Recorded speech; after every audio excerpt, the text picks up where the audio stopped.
out the growing list of books banned in our nation's classrooms and libraries. Martha Teichner takes us to the front lines of a war on words.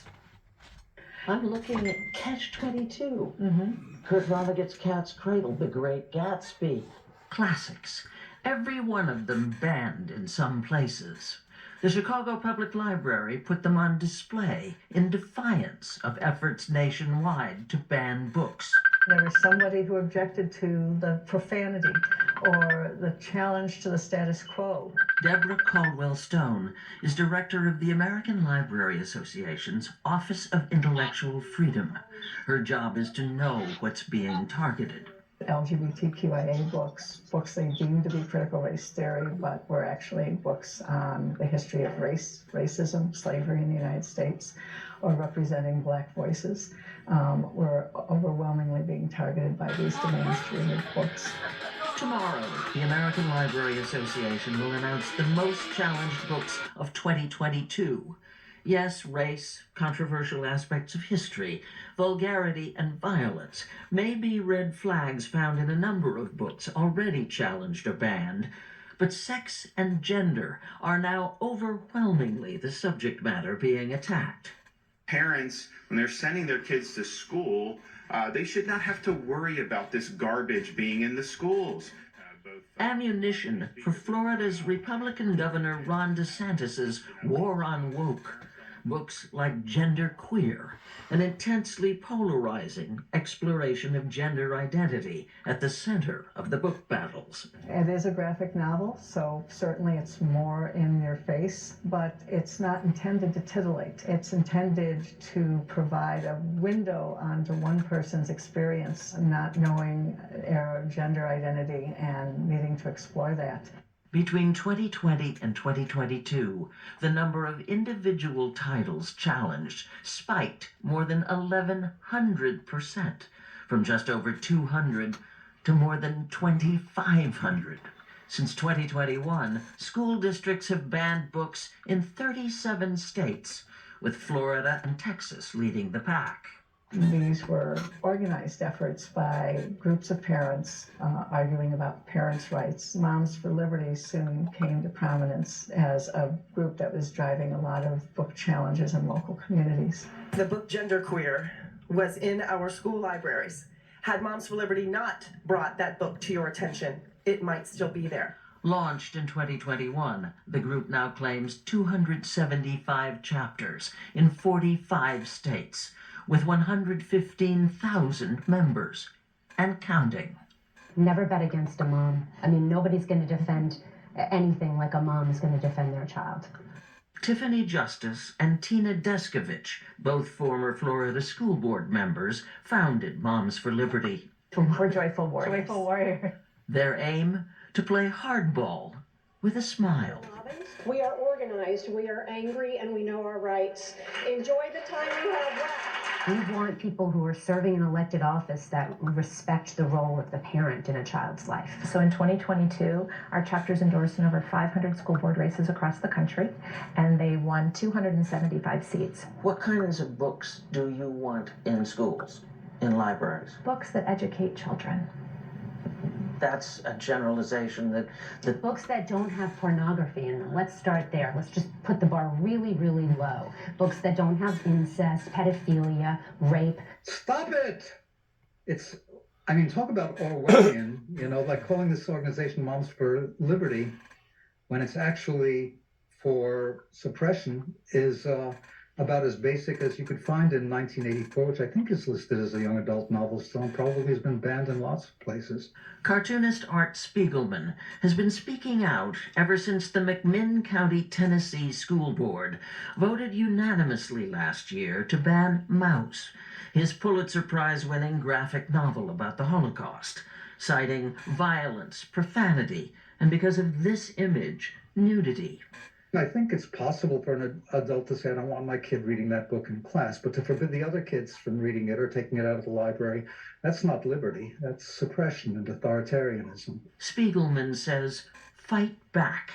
kick out the damn school boards and get school boards in that are more nuanced in what they're doing. Getting involved in local politics as necessary to try to protect libraries' fundings and schools' needs instead of making it such a low priority. This idea of what's appropriate and inappropriate is so subjective, and teenagers are smart. Linda Johnson is president and CEO of the Brooklyn, New York Public Library. What we ended up doing was issuing a countrywide press release that said if you're between the ages of 13 and 21 and you can't find the material that you want to read on the shelves of your school or your public library, send us an email. And we will send you a digital card which will give you access to our digital collection. In just over a year since it launched Books Unbanned, the library has issued more than 6,200 free digital library cards and circulated over 100,000 books and other items. So, on the first day of school, August 2022, my students walked into our classroom. All of our classroom library shelves were covered over, and in their place was the Books Unbanned QR code. Summer Boimier was a 10th grade English teacher in Norman, Oklahoma when she did that, after being told to pull books that might violate a new state law prohibiting Oklahoma schools from teaching uncomfortable aspects of race or sex. All it takes is one objection for any reason. A school district could lose its accreditation. A teacher could lose their ability to teach in not only an Oklahoma classroom, but any K-12 classroom in the country. Boimier was removed from her classroom, accused of distributing pornography for posting the QR code. She resigned before being fired. I am incensed. I'm livid. I'm not heartbroken. Identities are not obscenities. Stories are not pornography. They're possibility. Now, she works for the Brooklyn Public Library with teens as part of Books Unbanned. I made the calculation, knowing that it could possibly cost me my job, knowing that it could possibly cost me my teaching certificate. And that is a hill that I'm willing to die on. In a war where bookshelves are battlefields and both sides want to capture the same flag. It sounds melodramatic, but to do something which inhibits intellectual curiosity is like a death knell for democracy. Our moms and dads are very concerned about the future of the country, and they're willing to step up however they need to fight for the survival of America. CBS News, 60 Minutes, tonight on CBS. People that talk the talk pertaining to saying that they're really, really concerned about our future and they're concerned about our country, they're concerned about our children. My question is this: how come a lot of them people, not all of them, but a lot of them, that was old enough back years ago to engage in a protest against certain things that was going on here in America, how come them people back then didn't speak out and say stuff about Debbie Does Dallas and all those other porn movies that was emanating those big satellites at the time, plus all the Playboy and Hustler magazines that was floating over here to America during the Civil War era. During the Vietnam era. How come people didn't really speak up about it then? I'm going to tell you why. Because the works of the devil overpowered the works of people's morals. And the reason why is because people had compromising morals at that time, and they didn't realize by them compromising a little back then is what has put us where we are today. And that's exactly what has occurred here. It's the small fox that will spoil the vines, that will basically kill the vineyard, because the big fox can't get in and out of the vines. But if you take a small one and he chews on it long enough and does enough damage, he can actually kill the whole vineyard. The small little bitty fox. So we have allowed for various small things to come into our lives that now has put us where we are today, in basically being inundated by all this stuff that now they use the pretense of freedom of expression, freedom of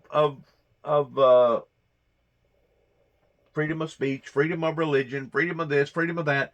They use all these different analogies coming out of the American Constitution, but at the same time, you must realize that our Constitution was not written for the ungodly, but it was written for the godly. It was written for a holy, righteous, eternal God, and not some fictitious God. That's where we have set back and allowed for the manipulation of our own country to basically be hoodwinked or bamboozled to the degree of where we are today, that now we can see where these books and these teachers that are bringing all this stuff into our children's lives that we obviously don't want there, that it was the generation or two generations before us that actually put us where we are today. It was the baby boomers. It was the adult people that's still living, or maybe that's already done dead.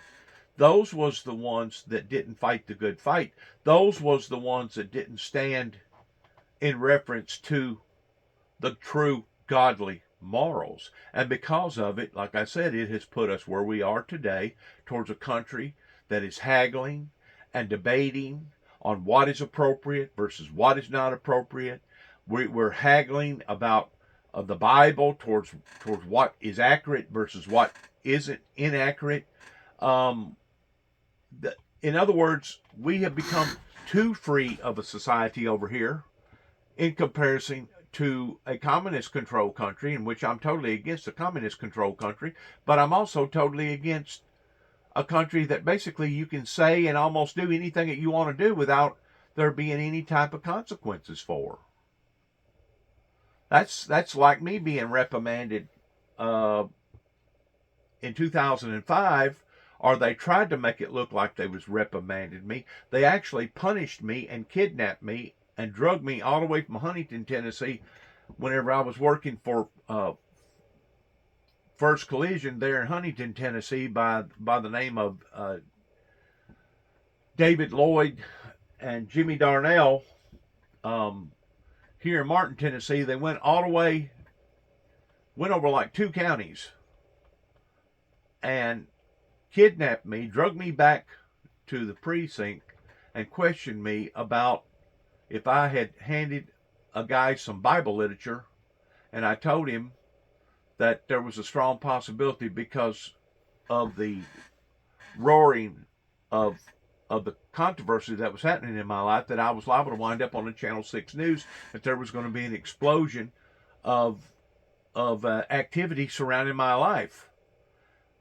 Some idiot, I don't know who it was, but it obviously was some people that wanted to destroy me to begin with, took that, blowed it all out of proportion, gets clearance to go all the way to Huntington, Tennessee, drag me back to Martin, and even though I explained to the precinct, basically there were 7 or 8 of them there wasn't but one of them there that spoke in my defense, that said, wait a minute, Jimmy's been doing this now for quite some time towards putting out this information about the Bible.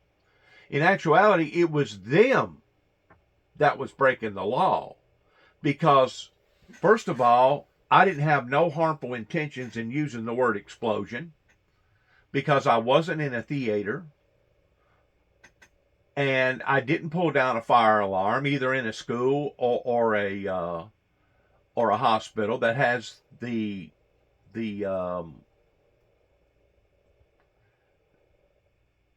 has the initiative towards basically being a potential homegrown terrorist, that it could be looked upon as being a homegrown terrorist act, because freedom of speech should be limited, as well as the things that we say and do should have consequences. And I think we just got through seeing that on TV pertaining to how that Fox basically got sued for almost $1 billion because of them spewing out fake, phony, false information about Donald J. Trump and the second election, that they knew that the election hadn't been stolen, but they were still putting out that type of information.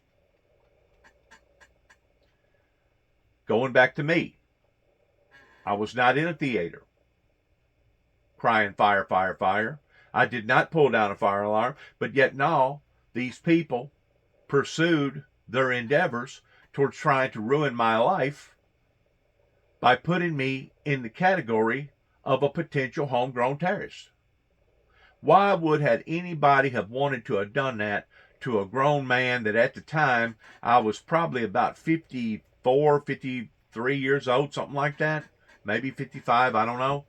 But you're not talking about a teenager, you're talking about a grown adult that was passing out Bible literature, that made a statement to one individual working in behind a convenience store, a teller, and why this individual decided to get on the phone and call the authorities over what that I had made a statement about must have truly been because this individual that I was passing the material out must have been an Antichrist type figure. Because anybody that had any sense, that understood what I was talking about, should not had blowed that out of proportion the way that not only he did, but the Martin police did, in trying to put me in the category of me being once more a homegrown terrorist. That was in 2005. I actually had to move completely out of the region and go into Middle Tennessee to try to get the heat off of me that had went on around here. In the meantime, I wound up losing a mini farm, and I lost my job, and I had to seek employment elsewhere, so I had to go to Davidson County, Nashville, Tennessee, to basically reboot my life back over again. While I was in Davidson County that fall, the Lord inspired me again to send out an advisory or a warning to the 43rd President of the United States, which at that time was young Bush, of a bloody road ahead in regarding the four horsemen of the apocalypses. And within just about maybe a week, all of a sudden, I get these two Secret Service agents up on Broadway at the time come to my workplace wanting to know what my intentions was by putting out the t-shirt of Bloody Road Ahead.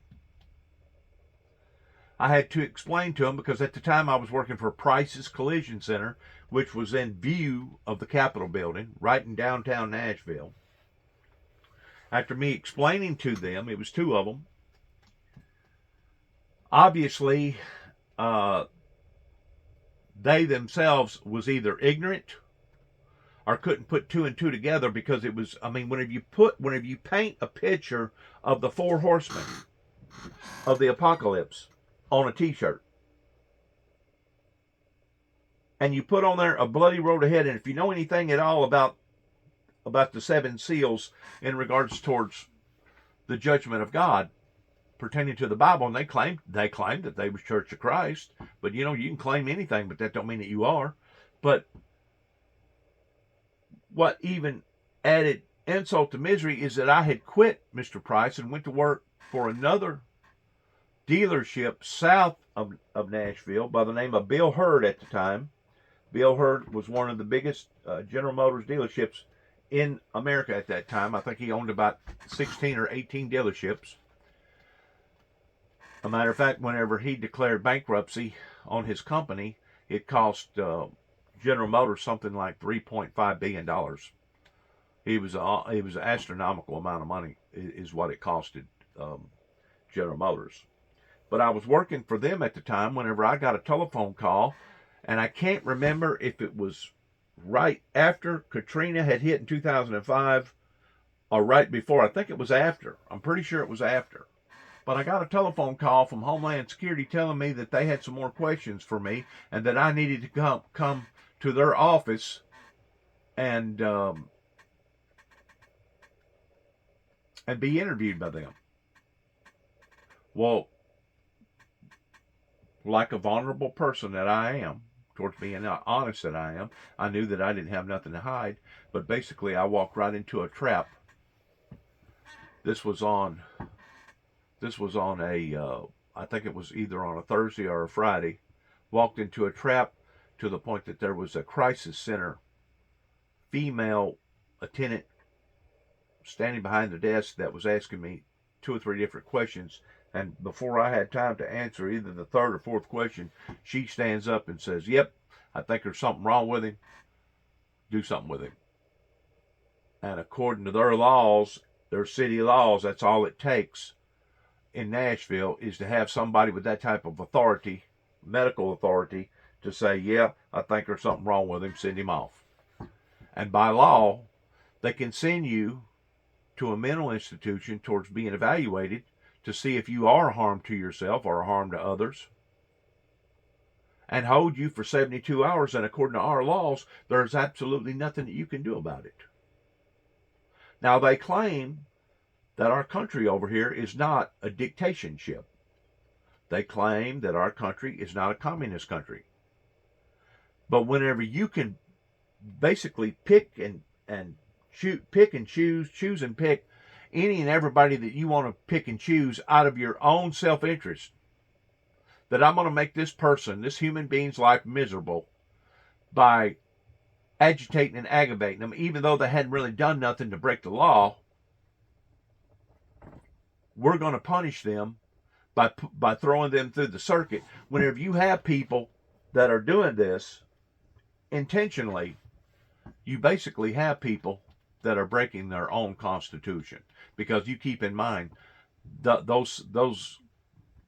Bill of Rights and the Constitution wasn't just written for one person. It wasn't just written for the Homeland Security Secret Service. It was written for each and every person on the planet, or each and every person that belongs to the citizenship of America on this planet. Let me rephrase that. A bloody road ahead that went out in 2005. Now we can look back for the past, give or take, few years, less than 20 years.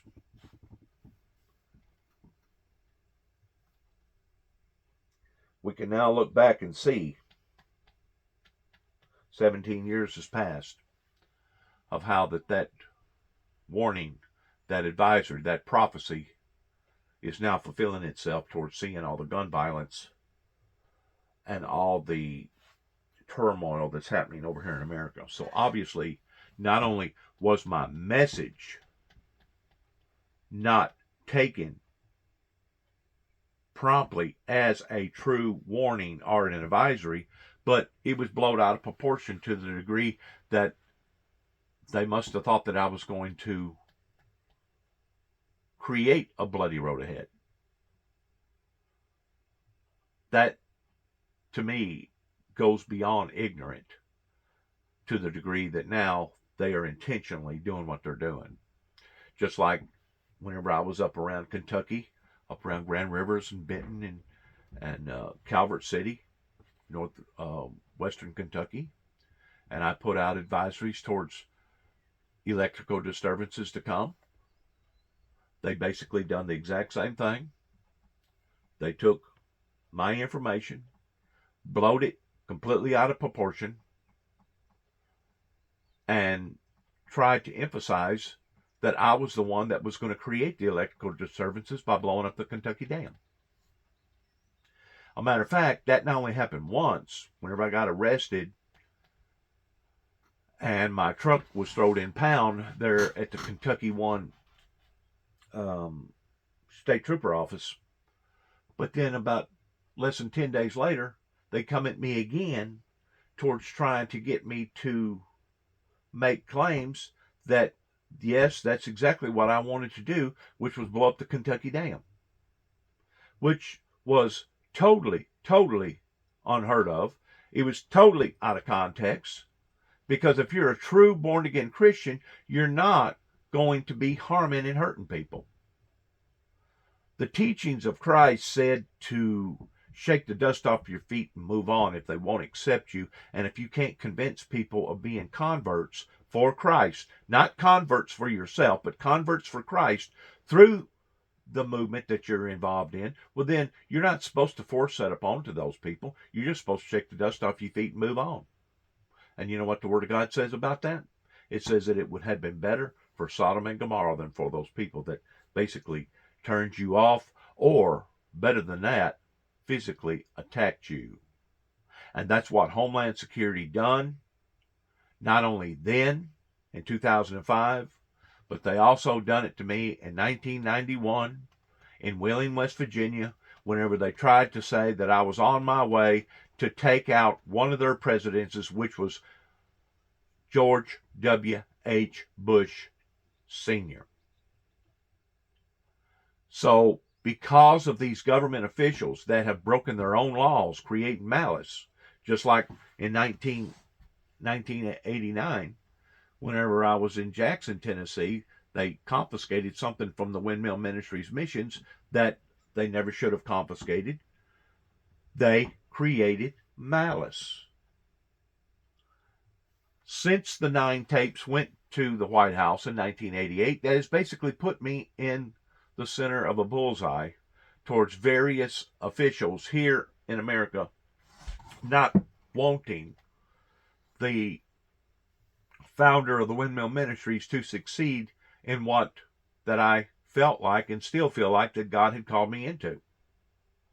They have done everything in the world other than putting a bullet between my eyes in trying to discourage me, stop me, hinder me, and destroy me.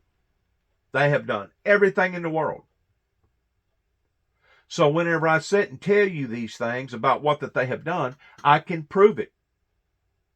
Because if I couldn't prove it, somebody would be knocking on my door saying, "You can't say that about us." Well, I can if that's what the proof is. Towards what happened in Martin, Tennessee in 2005. That basically costed me my marriage, costed me a mini farm, and costed me my job to the degree that I had to move plumb out of the area and go over to Middle Tennessee. I can say those things if those things is true, because I can validate those things. Just like what happened to me in 1989 in Wheeling, West Virginia. I can say those things because I can validate those things. And that's exactly what happened.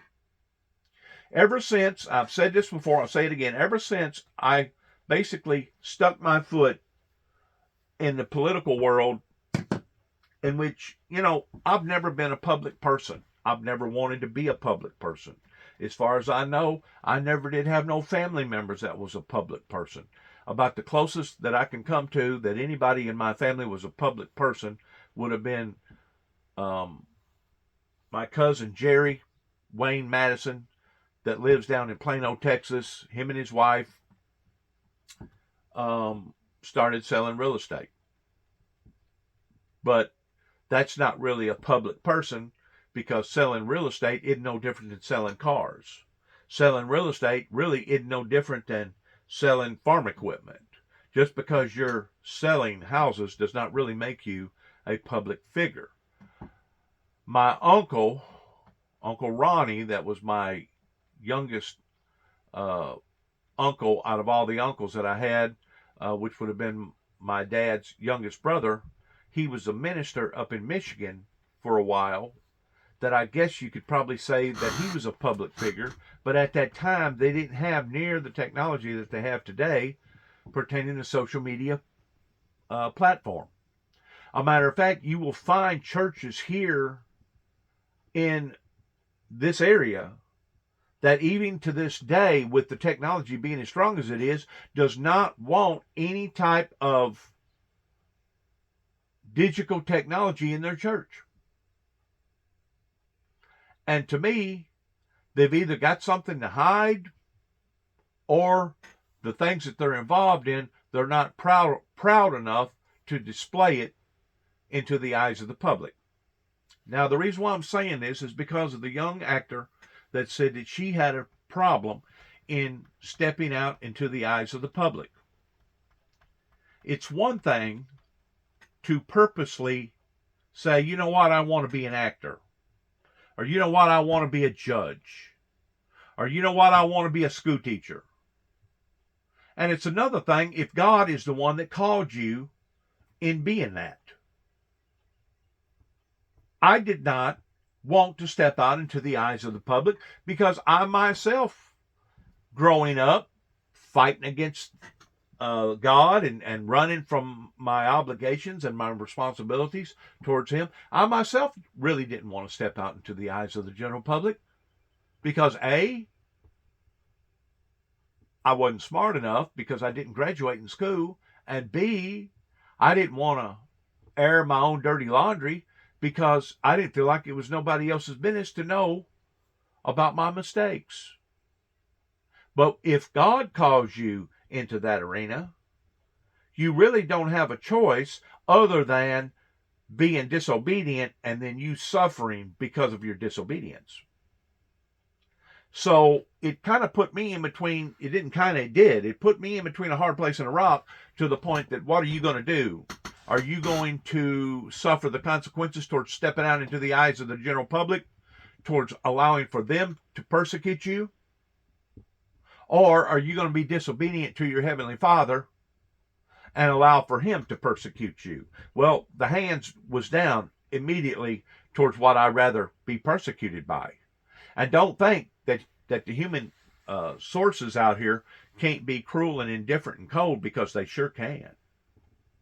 A matter of fact, they went beyond just being cold and cruel and indifferent to the point that whenever I moved back here, basically all hell busted loose, and not just my life, but my brother's life, that basically costed me my last and final sibling, David Jeffrey Jackson, because of the peer pressures and because of the agitation, because of us being haunted, stalked, basically hunted, and because of the fact that every time that we would step in front of the courts would snigger and laugh at us. Because of dereliction of duty, because it was David's peers that was coming against him himself, because David wouldn't run me off of the property, in which that's what they wanted. They wanted to run me completely out of this neighborhood, because they had done already talked about me so badly, and they done already burnt their bridges about spreading all this malicious, ungodly, bad gossip about me, that rather than them live it down with egg on their face, it would have been much simpler or easier for them just to run me out of here. And because my brother didn't see eye to eye with what that they wanted to do, they also punished him. And the way that they punished him was not only making both of our lives hard, but every time we would go before the courts would basically snigger and laugh at us. So obviously, people in the courts here in Weakley County, Tennessee, Northwest Tennessee, wanted things to escalate, and they wanted blood on the floor, and they wanted it to either be somebody else's blood or even my own. Either or, it would have been a score to the demonic, evil, broken system. That way, it would have finished Dennis James Jackson completely off, to the degree that he would have either been dead, because it was his blood, or he would have been in prison the rest of his life, because Dennis James Jackson took it upon to himself to become violent in taking measures into his own hands towards basically doing what the judicial system refused to do. Once my brother and I, which we discussed this very thoroughly, identified where we was at in between a hard place and a rock, we knew basically the only thing that we could do at that point in time was to become the community's whipping post. Well, I don't think my brother realized the pressures that was going to be involved in the public standing up against you like that. And because of it, it overwhelmed his emotions. And because of it, I truly believe that it was a contributing factor to him dying at the age of 51. He went to work that night, working at McLean Power in Trenton, Tennessee. And within about 3 or 4 hours of him working, his boss man told him to get off the floor. You keep in mind, all those emotions and all those fears and all those anxieties had been building up in him for the past 3 years. He supposedly went to sleep in the park rather than going to the hospital or going to a doctor that night. He made a telephone call to his buddies, Arnold Grief and Becky Grief at the time. I don't know if they're still married or not. Said that he felt better and that he felt like that he could make it on in. And he did. Fortunately, he didn't run over nobody. He didn't black out. He didn't kill nobody. But that was the last time that my brother spoke to anybody in this world, on this planet. Because before the sun come up that morning, my brother, David Jeffrey Jackson, was dead. So you can't tell me that emotions, even though you can't see emotions. I mean, yeah, you can see the results of emotions towards people being happy. You can see the results of emotions towards people being heartbroken. You can see the results of emotions towards people crying. But you actually can't see emotions. Because emotions are invisible.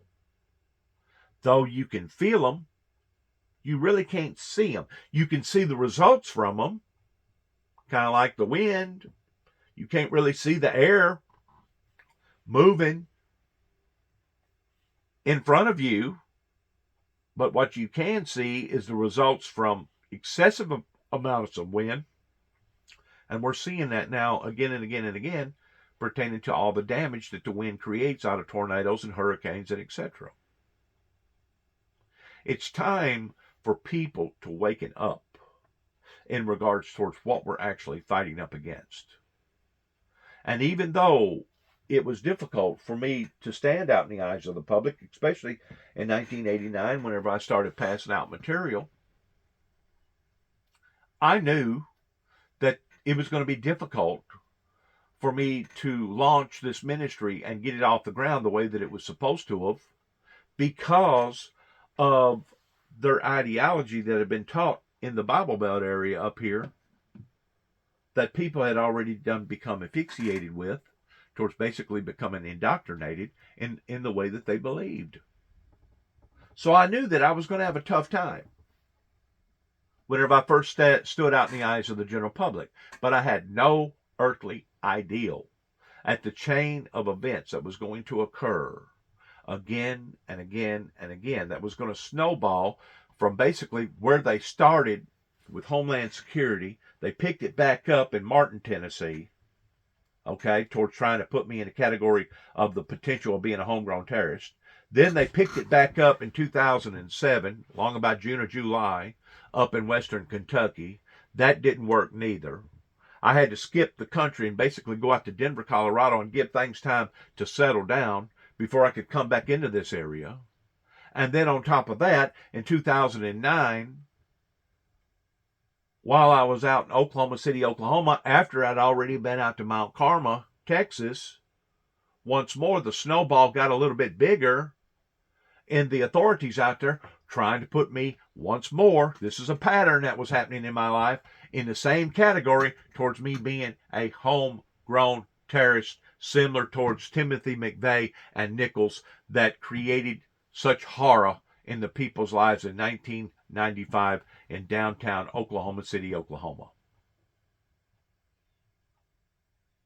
Even escalating even further if you know anything at all about my story. So stepping out into the eyes of the public is and can be extremely overwhelming, especially if the subject matter that you're involved in is a subject matter that most people either aren't going to like or they're not going to support. It's kind of like whenever I come out to this neighborhood, even my brother David said, Jimmy, you'd have been accepted out here a whole lot quicker and a whole lot easier if you was to open up a bar, a tavern, a nightclub, other than sticking a sign on the front of the building and saying, in the name of your grandmother's name, St. Dale's Recovery Shelter, based around the 3 H's, habits, hang-ups, and heartaches, towards trying to help the community, that you'd have been accepted more so if you'd had a prostitution ring out here. And at the time, whenever he said that, he was probably nailing it right on the head. But it speaks volumes about the county. It speaks volumes about the people that was basically attacking us. That verifies the teachings of Christ, that blessed are ye whenever you are persecuted for my name's sake. For so did they to the prophets before you. But what even hurt that much more is that we had grandparents and great-grandparents that was involved in some law official affairs, either in Obion County or Weakley County. Jeffrey Jackson, that had deep, deep roots going all the way back to his mother and father and his grandmother and father, that actually come over the Tennessee mountains long about the time that Davy Crockett come over here, king of the Wild West, in the early 1800s, just about the time that the earthquake hit over in Reelfoot, that we had such deep roots. And it wasn't just deep roots as far as us being citizens, but it was deep roots that we had in political affairs that went all the way back that far. Let's listen to this now, if you don't mind. I had my first transplant at 25, and when that failed, I had my second at 50. But in January, my daily runs became difficult. Tests showed my heart was perfect, but additional tests revealed I have incurable cancer. It is in my lungs now. I will die soon. I have had an extraordinary life. I finished law school. I had an epic love with my husband, got to raise our son. I had the most glorious friendships. I wrote 2 books, and I am so grateful, like every transplant patient I have ever met. But all too often, this intense gratitude creates a cloak of silence that hides the realities of transplant life. The fact is, organ donation is miraculous. Transplant medicine is not. In 40 years, there has been very limited change in the medicines that patients take daily to prevent rejection of their donor organs. These immunosuppressive drugs continue to wreak havoc on the body, dramatically increasing the risk of diabetes, kidney failure, dangerous infections, and yes, cancers. And all of this is hidden well behind that pervasive gratitude recipients feel for their donor organs. When you are given everything, there is subtle and explicit pressure to ask for nothing more. This constrains honest dialogue and removes a sense of urgency to make meaningful improvements to the existing transplant drug regimen.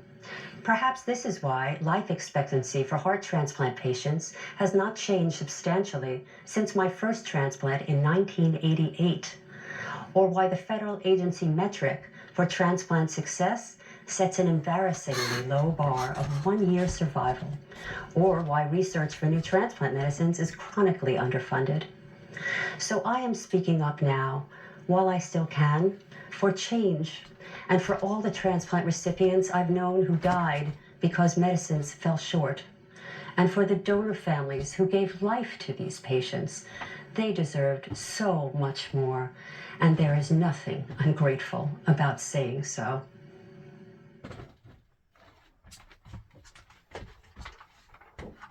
That was intense. Trying to control my asthma felt anything but normal. That was very intense. I'm proud that she had enough strength to say her piece. and how that she felt and what was happening pertaining to the facts in the medical department and etc. Let's go on now. See what else that they may have here on Sunday morning. Some of it they brush off more on public stories than they do medical or political or spiritual stories. Keep going, keep going, keep going. Let's see what this is now. That is. At Missouri's World Bird Sanctuary, Murphy had a problem. While most birds incubate eggs, he was carefully nurturing and fiercely protecting a rock. It's just a hormonal response to spring. Dawn Grifford is the sanctuary's CEO. But in the heart, it's like, oh, Murphy, we wish you did have an actual chick to raise. Murphy's plight aroused social media sympathy, and then serendipity. An orphaned eaglet was brought to the sanctuary for care. Staff soon paired it with Murphy, and the two have hit it off. He is really embracing his role, being that protective dad. Murphy is seemingly indifferent to the press scrutiny, dining on a toothsome daily meal of salmon, venison, and rat. If Murphy can be that icon that people look to understand birds of prey and start loving them, that would be wonderful for us. Almost as wonderful as becoming a new dad. And we're delighted to share word of a birth much closer to home. Congratulations to Sunday morning producer Mark Hudspeth and his wife Dana Karen on the birth of their second daughter, Naomi Ruth Hudson. Big sister Haley couldn't be more pleased. Now you see, some people live in the public eye, and some people don't have no problem in discussing their family affairs. But whenever you haven't necessarily been in the public eye, and then you do step out into the public eye, you can become very, very offensive to your loved ones that has never lived or didn't want to live in that type of spotlight. And that's basically what's happening, I think, personally, with my son right now, is because he knows that I have walked out into the public life pertaining to social media platform, as far as it being on District Attorney. We only get public domain. And because he is my son, and because I do mention his name, and I do show pictures that he himself put on public domain, he has become very, very offensive to me, to the point of becoming very, very ugly. A matter of fact, I myself have a granddaughter that's supposed to be on the way, I think, in the month of May. I don't really know that for sure, because I've never had a discussion either with his wife or even my son since she become pregnant. But whenever people want to treat people so cold and distant and ugly, and then they want to put on this fake facade that they're not doing that, or it's not that bad of a deal, it just shows you how hypocritical and how unjust that people in America have become, pertaining to a society that rather thrive off of lies, deceit, and basically hate than they would love, gratitude, and truthfulness. The story that we're fixing to see right here, this is the first time I've ever seen this, so I'm just going to take it upon myself in thinking that this is going to be about gun violence in regards towards what's occurring, what has occurred, and obviously what is continually occurring pertaining to gun violence. Please listen.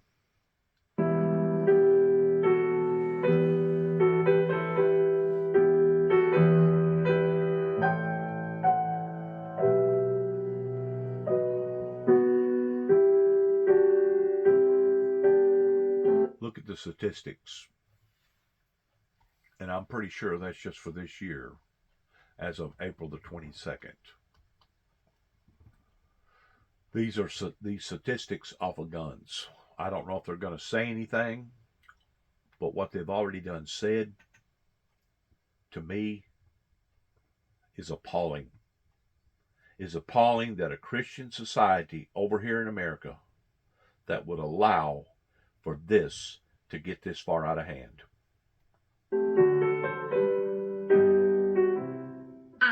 And it does look like that will probably be the end of that particular show. So we'll get right on to the next show and see what Miss Margaret has to say in Facing the Nation.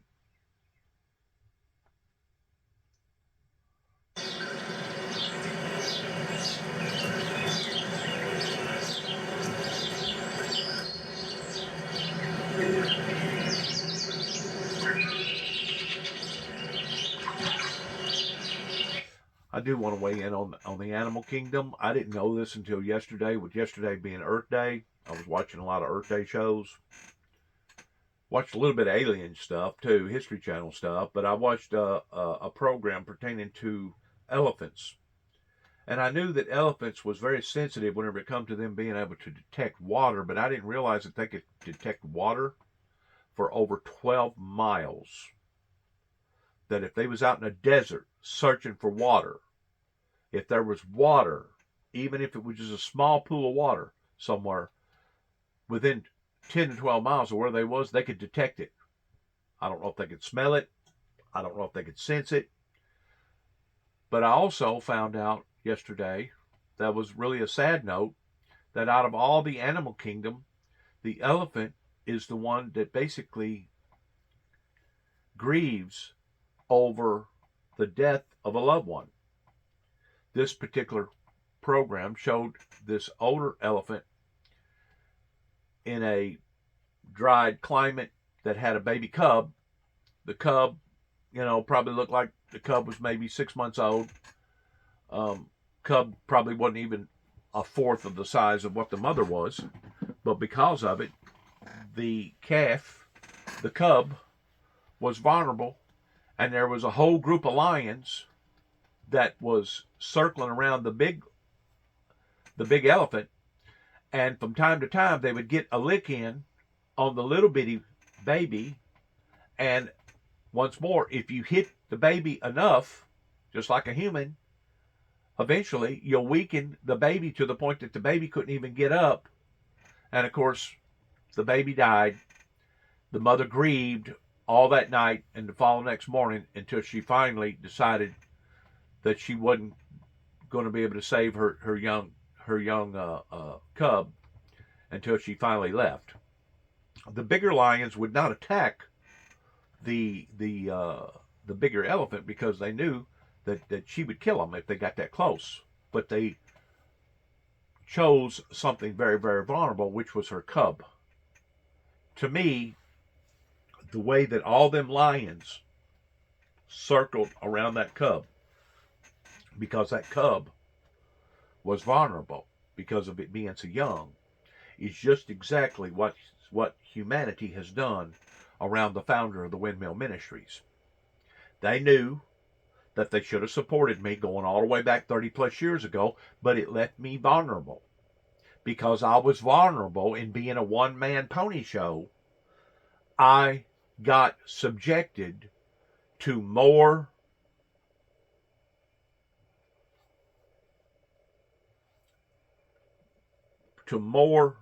harshness than I would have been if the people generally would have stood up with me in 1989 once they realized the message that I was preaching, to the point that I would have had, at that point in time, a team of people in behind me. I used Joel Osteen as an example, but there's a lot of other ministers out there that I could use, but he's the first one that comes into play. Joel Osteen has a following of about 40,000+ people. They actually have to rent out a whole coliseum or buy a coliseum just to be able to put all their members in there on Sunday to be able to preach. Why they don't do like a lot of these other preachers do as far as streamlining. You may have one preacher that has opened up 3 or 4 churches in one area. Well, he can't be at all the churches at the same time. So what he does is he'll bounce around. He'll go from one church this Sunday, go to another church on another Sunday, go to another church on another Sunday. But in the meantime, they're streamlining each message from each church each Sunday. That way they stay in contact with what the minister is actually wanting to say to that group of people. Why Joel Osteen and their group of people didn't do that, and they felt like that they'd go out here and buy a building to put everybody under the same building is beyond me, but anyways, that's what they done. But using him as an example of me being vulnerable because Northwest Tennessee let me down. A matter of fact, they didn't just let me down, they put me out on a limb for me to dry. And in the meantime, I become a punching bag. I become a whipping post to all these people that was objectionable to peace, love, mercy, and all the other things that it teaches in the Bible. If I'm guilty of anything, what I'm guilty of is being loyal to the Heavenly Father and not just preaching part of the Bible, but preaching the whole Bible, from Genesis to Revelations. And because of the subject matter that I was preaching on, they thought that they was going to be able to entrap me into an entrapment towards me or my brother stooping onto the level of the subject matter in which what we was teaching. And you have to admit that the book of Revelations is a very, very violent book. But there's also a lot of other violent books in the 66 books of the King James Version Bible that are just as violent, if not more. And if you really get to looking at the Bible, there's more divorces, more debates, more arguments, more prostitutions, more drunks, more wars than probably any other book in the world. If you really look at it from the perspective of truth. I had no idea what was going to occur in my life whenever I moved back here in 2014, but boy, did I ever find out at the expense of losing my last and final sibling.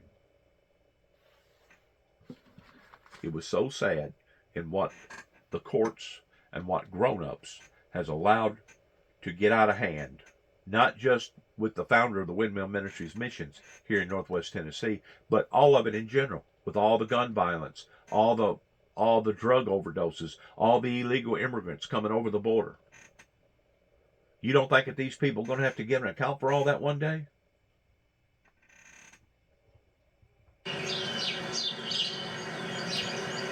I'm Jane Pauley. Face the Nation is coming right up. And you know, nature by itself is cruel whenever it comes to going back into, I guess it was Africa, where I was watching of that elephant, the baby elephant, and those lions. That there was probably about 15 lions, and they just kept on and on and on to the point that the mother just couldn't defend them and keep them all off, because as soon as she would turn in one direction, there'd be 2 or 3 of them that would come in behind her that would make a claw or make a bite towards the baby elephant. And of course, if you do that long enough, you keep wounding the baby elephant again and again and again, the baby elephant's going to lose its strength and it's going to fall to the ground. And it did, and it died. But the point that I'm trying to make is this: nature is cruel in and of itself, pertaining to the eco chain of what goes on and how it goes on whenever it comes to nature. But nature, by and large, wild nature, is not considered to be a civilized bunch of people. Nature in and of itself is uncivilized,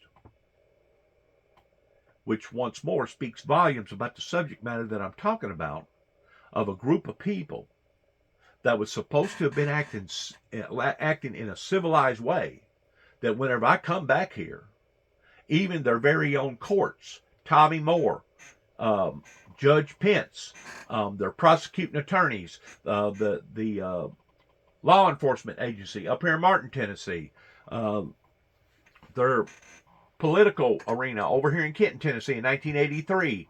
I mean, these people are not acting, not only are they not acting professional, but they're not acting like civilized people supposed to act.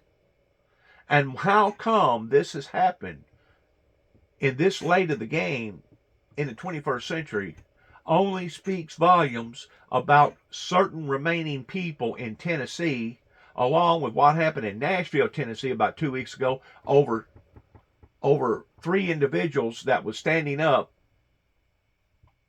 for the rights of the people because of all the gun violence that wound up, 2 of them wound up getting fired, even though their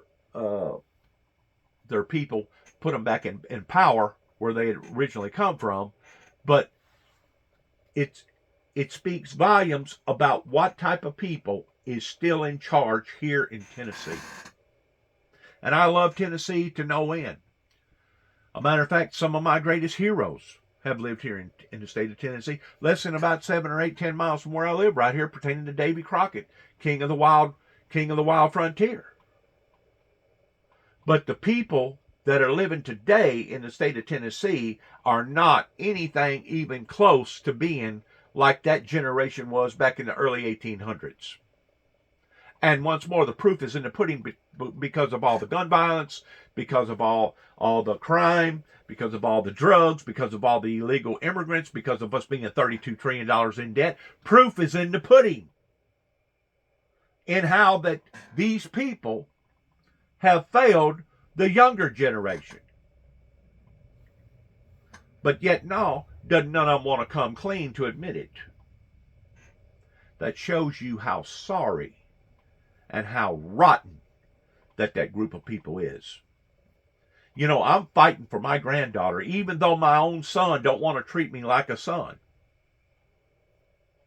Hopefully one day he'll be able to see that the fights that I'm fighting towards making these recordings and going on social media, speaking my piece, hopefully one day he will understand that I wasn't just doing that for me. I wasn't just doing that for him, but I was doing that for all the children. Those that have recently come into the world and those that aren't even here yet, fighting for their rights, fighting for a better world for them. And if there's something wrong with that, to the degree that I need a son to chastise me or punish me by him being ugly to me, well, then I guess I'll have to take it, is the only thing I know to do. Once more, what did Christ say? Christ said that you will be persecuted for my name's sake. And that's exactly what has happened since I've stood out into the eyes of the general public, since I made a telephone call in 1983 about the Antichrist and the end time events whenever I contacted the White House after a miraculous miracle took place in my life and after my father decided that he was going to try to take my life. My biological father, James Robert Jackson, the one that my son sticks so loyal to, but could care less about his own father, about his own biological father's indifferences or his own biological father's will and way towards what he believes that has been led by God towards him doing what he's doing. He could care less about that. Proof is in the pudding towards what that he has done. Could he change? Yeah. Will he change? I don't know. I hope that he does, kind of like the prodigal son in the Bible. I hope that these people would change. But you know what? As of right now, the way that things are still going backwards versus going forwards, I don't know that there's any hope for them. I'm sure there's got to be 1 or 2 out there that hear my messages that knows that I have been abused and taken advantage of ever since I've stood out into the eyes of the general public since 1989. But now to actually get them people to move on that and to get off their high knees and do something about that, I really and truly believe that it's going to take something that's going to hit them upside the head.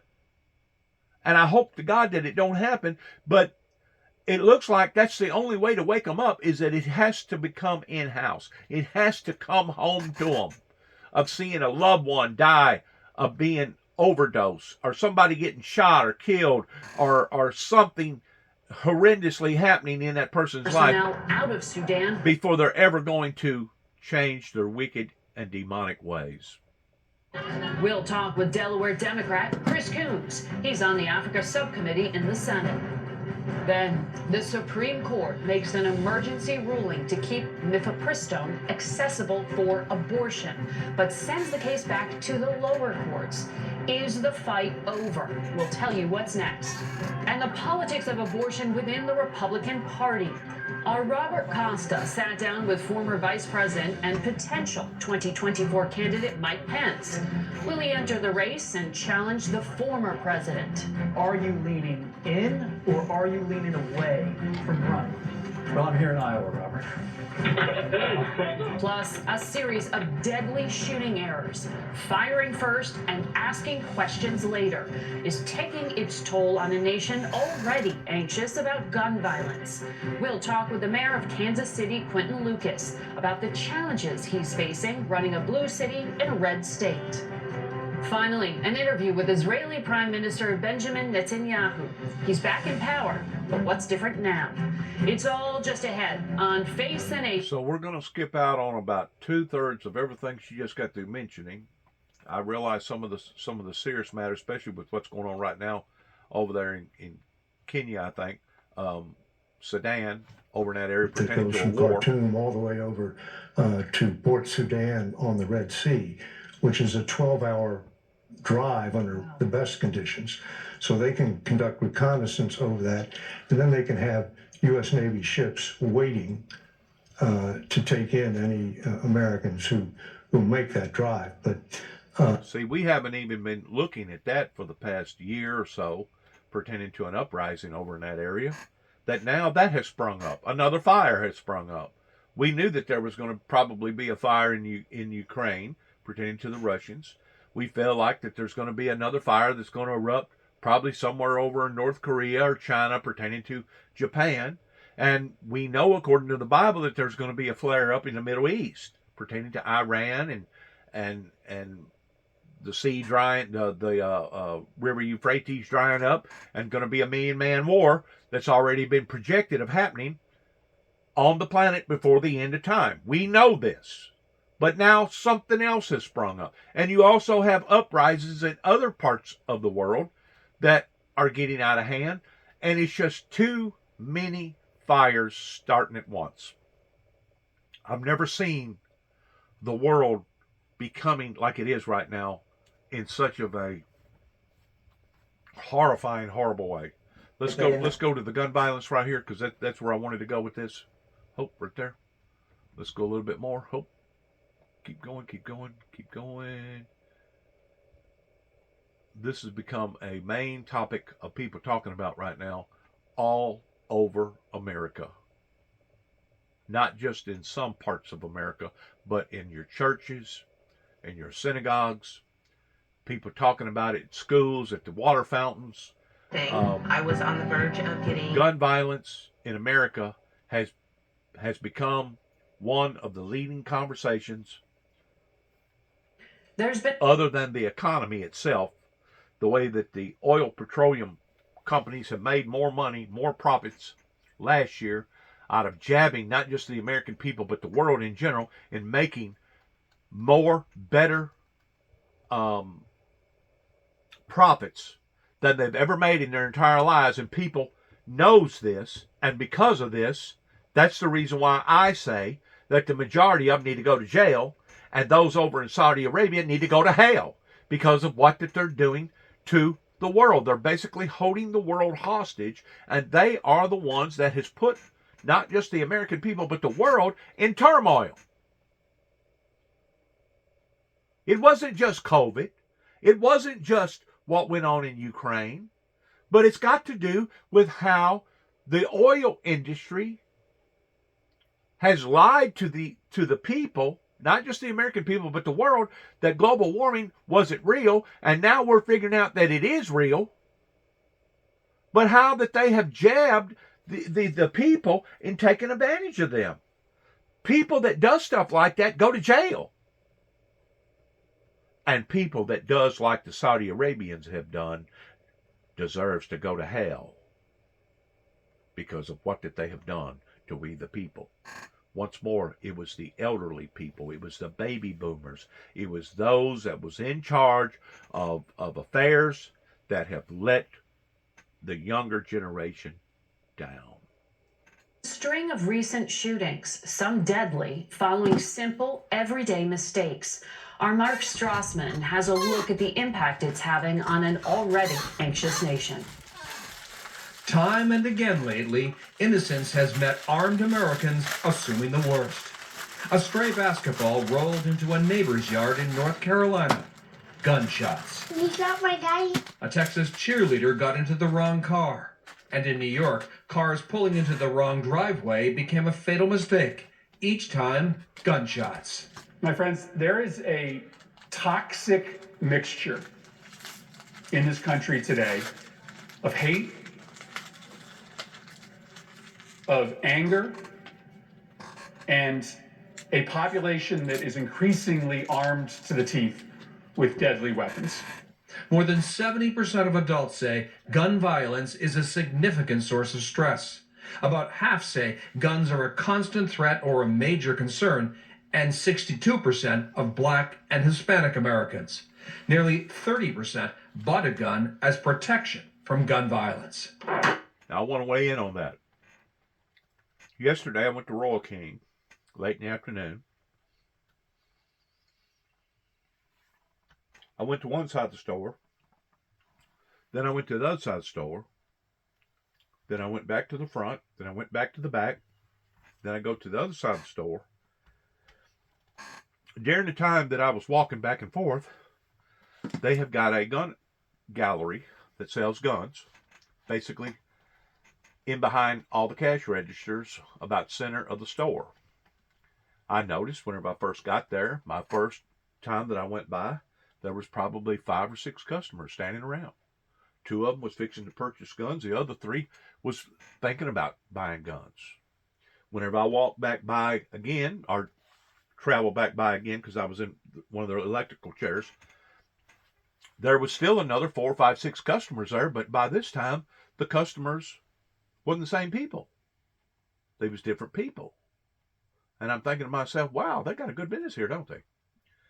So I waited about another 10 or 15 minutes being in the same store, went back by the same gun gallery, and I'll be darned if there wasn't another 5 or 6 people standing there. Looked like 2 or 3 of them was fixing to actually make a purchase, while the other 2 or 3 was debating on what type of gun that they wanted. So whenever they tell you about this gun problem in America, they're not exaggerating, not one bit. Whenever you can walk by the sales of armory within an hour, and you've seen as many as, I'm going to estimate 20 people. 20 different people. Now, I don't know out of the 20 people that went in there and actually bought a gun, but within an hour's time, I seen 20 people go into a little bitty armory. We're not talking about a Buck and Bass. We're not talking about a regular professional gallery. We're talking about just a small one in Martin, Tennessee, in West Tennessee. And within an hour, I seen, give or take, 20 plus customers that went in there, and I'm pretty sure that probably at least half of them, if not more, actually purchased a gun.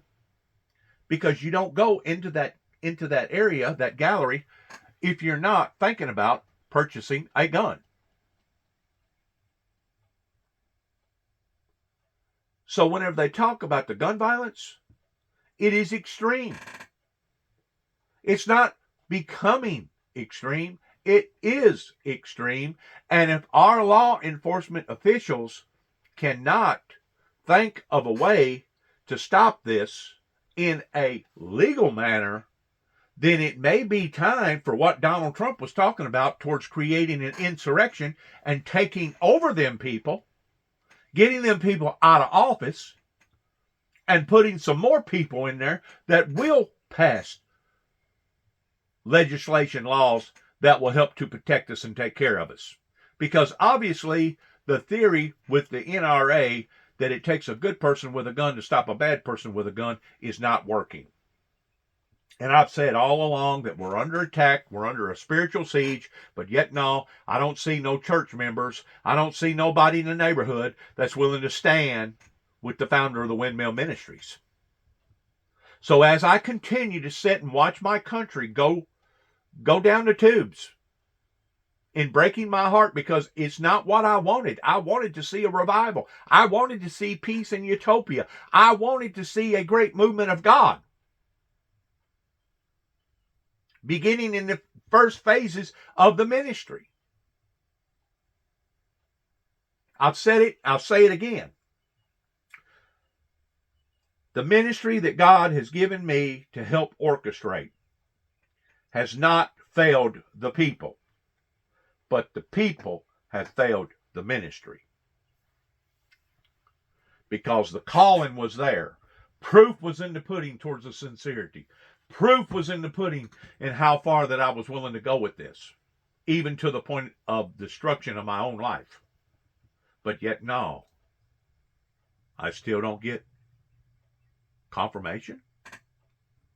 So whenever I tell you that these people sincerely does not want peace, it wasn't just the people 30 plus years ago that didn't want peace, but it's people to this very day that still don't want peace. Because things are going backwards from utopia to a dystopia. We're still going in the wrong direction. And God ain't going to tolerate this for a certain length of time. And then whenever he gets tired of it, you'll know the difference between Satan coming down and creating havoc upon to humanity versus God. Because whenever God comes back in flaming fire, taking vengeance upon them who know not him, and whenever he resurrects those who have already died before us and those that are worthy enough to be caught up in the first global resurrection, if you think hell is here on earth now, you ain't seen hell. You ain't seen hell. Whenever structure, everything that can be burnt will be burnt down to the ground, and all the smoke goes up into the atmosphere to the degree that the farmers won't be able to grow crops properly because they won't have adequate sun to use it with. We're a country up in arms. In just 2 years of the pandemic, Americans bought 60 million guns. Almost half of us now have a gun at home. 60 But to million. the NRA and its supporters, blaming guns for gun violence misses the target. This is a mental health problem. This is a social problem. This is a cultural problem. This is a spiritual problem. In Kansas City, 16-year-old Ralph Yarl rang the doorbell of the wrong house. He's recovering from a gunshot to the head. He was supposed to stay outside, and his brothers were supposed to run outside, get in the car, and they come home. And that was what was supposed to happen. And while he was standing there, his brothers didn't run outside, but he got a couple of bullets in his body. Legal experts say homeowner Andrew Lester may claim self-defense under Missouri's Stand Your Ground law. About 30 states have Stand Your Ground laws. Florida was first in 2005, a law made famous by the Trayvon Martin shooting in 2012. But those laws do not provide blanket protection for shooting anyone who comes at you. Last night, after I left Royal King and went to Walmart, by that time, sun went down. It was already dark. I remember leaving Walmart. Once more, I'm in one of them little electric chairs. And I get through the front entrance doors outside, and I stop, and I'm looking around, and I'm listening towards making a decision, is it safe to come on out? There was a couple walking up at the time that basically looked at me with concern, and I told them what I was doing, and they looked at me and they said, isn't that a shame that we today that used to live in an environment of safety, now whenever we walk out of a building, and it doesn't matter if it's a Walmart building, it doesn't matter if it's a courthouse building, it doesn't matter if it's a schoolhouse building, it doesn't matter if it's a theater building, it doesn't matter if you're in the middle of an event like Las Vegas, that now you got to stop, analyze the situation. Is it safe for me to be out here? Do you see any blue lights? Do you hear any gunfire? Do you see a gathering of people over in a corner somewhere where it looks like a knockdown drag-out's going on? Or rather not, it's safe for you to pursue towards getting out in your automobile and going home. In other words, we're living in third country banana republic environmental statuses, because these are the things that you have to do whenever you live in Africa, or you're down in Honduras, or you're over in Colombia in South America, or you're living in Mexico, or you're in some of these other undeveloped countries. That's basically the type of persona that you have to use to be able to survive, the same way as you would be if you was out in a forest somewhere, a jungle, the same way as that mama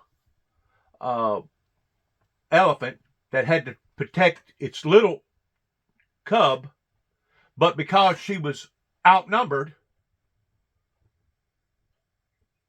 the only thing that she could do was grieve. And grieve and grieve and grieve. Because like I told you a while ago, out of all the animal kingdom, they claim that the elephants grieve just like humans whenever a loss has come into their lives. And that's where we are today with all the gun violence. That's where we are in going in the opposite direction of peace and utopia, was the very things that I was preaching for, being an advocate for, going back 30 some odd years ago. The very backpack that that girl has on her back right there, looks to be a female, I can't see her face, that says peace, we're going in the very opposite towards. And we have been going in the opposite towards now for years and years and years.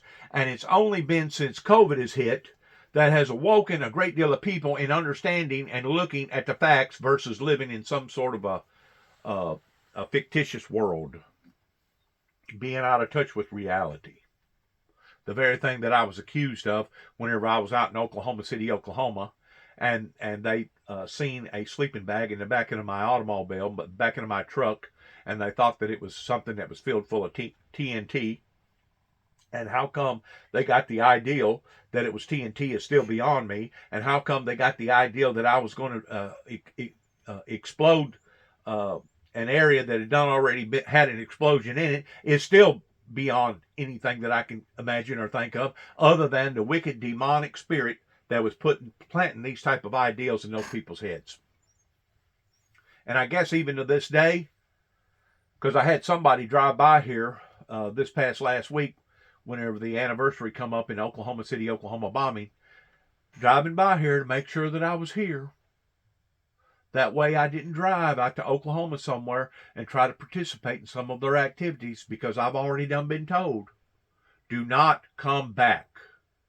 And if you do come back, you can expect to be arrested. Really. You're still trying to punish the people that's trying to do good towards bringing the truth out before the people. Because there was no way humanly possible that a Ryder truck with a little bit of fertilizer in it, basically cow shit, that caused that kind of damage to that many people. It was a government cover-up. But so was the government cover-up towards what initiated all that of whenever it went on down in 1993 with the Branch Davidians.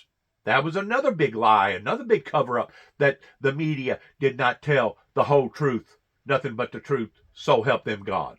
They only told us parts of the truth. They only told us the parts that they wanted us to hear. They didn't tell us the whole thing. They didn't tell us the whole thing. So without people willing to stand up about the truth and about justice, there won't never be no justice. And one study linked stand your ground laws with an up to 11% monthly increase in gun homicides.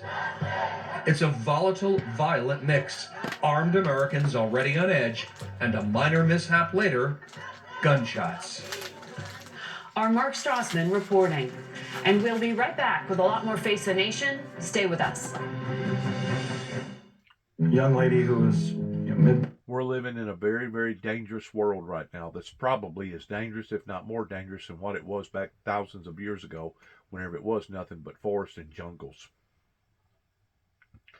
And the reason why I say it's more dangerous today is because you got people that have become lions and tigers. But you got people that's supposed to have good minds, that's supposed to know better, that's supposed to be trying to live a civilized life versus a wild kingdom life. And because of so much hatred and because of so much bitterness in so many people's hearts, it is turning this great land into a banana republic. It is turning our great country over here into a third world. Who would have thought that the people that fought so desperately to win World War II in defeating one of the number one world enemies, which was Adolf Hitler, that come back to America, that strived in the smokestack industry days after the brass era and the iron era, that who would have thought that our country would have become so crappy? Podcast, so find us on Amazon Music or wherever you get your podcasts. We'll be right back. All right, let's go forward here.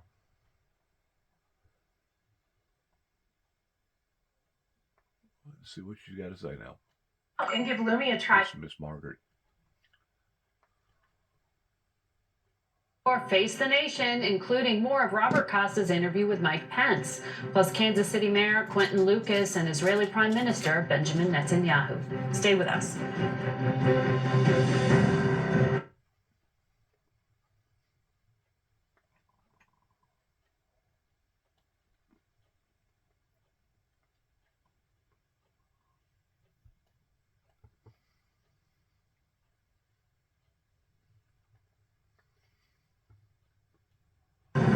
Welcome back to Face the Nation and more of Robert Costa's conversation with former Vice President Mike Pence.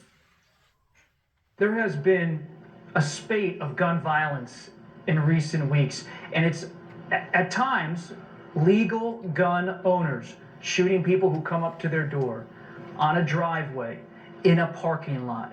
What is happening in America, and can anything be done to dial down the fear and the violence? Well, our hearts go out to the families of lost loved ones in the incidents in Kansas City and in upstate New York. I just can't imagine the pain that they're enduring in that tragedy. But tragedy should not require us to forfeit our liberty.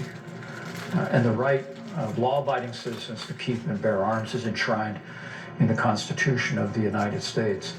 I don't know the facts of those cases. I'm confident that local law enforcement will move forward and apply the law in a proper way. But I can't help but suspect that this recent spate of tragedies is evidence of the fear that so many Americans are feeling about the crime wave besetting this country. But I think most people would agree, even if you have fear about crime in your community, there's no excuse to be just shooting at somebody at your door or in a parking lot. I can't imagine the circumstances that I read about in the press in either of those cases, and I'm sure local law enforcement will hold people to a proper accounting. But at the end of the day, I just wonder. I wonder if it isn't some reflection of the fear the American people feel about the crime wave that's impacting our country, literally from coast to coast. The people knows that our leaders has failed them. By and large, the public is not stupid. And right now, the public is responding. Basically, the only way that the public knows to respond is basically take the law into their own hands.